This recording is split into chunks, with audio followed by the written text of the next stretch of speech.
Yo yo yo, na ipadula karon no sa Upper Riverside diya sa may Balintong. So kung sa wala nakatuod tudluan mo sa padong ni. Kani kung gikan ka sa Lots, so masubida ka padung katalumo kanto. So dire ka sa patuo kay kung mo street ka patalandang na siya. So sa unahan na napoy pawala nga agyanan. Kaning dire pasaka ka dire. So ang dalan ay padung sa paliko sa Wakin ug sa Balintong.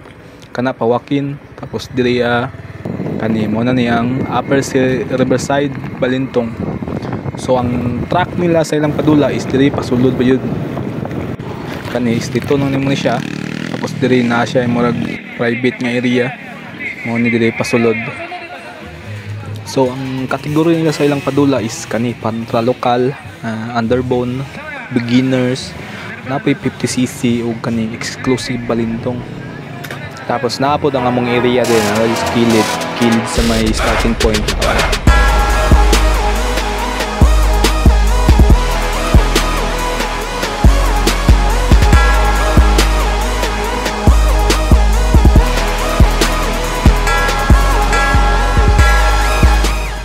So mo ni hayag pa kayo ni murag wa pa joy lapok.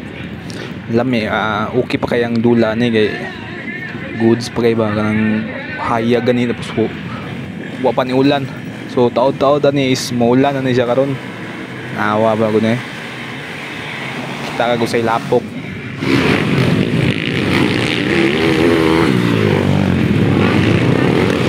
Bagang so awa lang. Kar lang.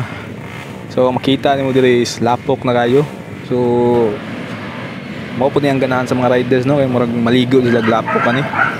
Ang dalan murag tunaan ay lawoy awa hapit na nga tumba. Kiton ta mo sa tunaan diri awa lang. Kar lang. Shout out yan ning tagayang inayangan nga riders no.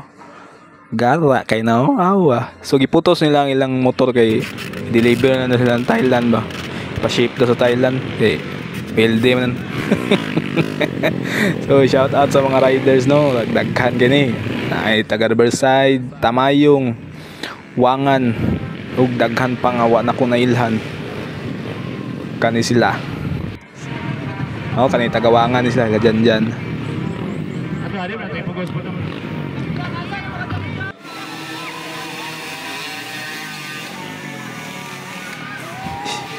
Shout out ka dyan yung taga Tugbok nga wala na duty ug sa organizer nga si Boards.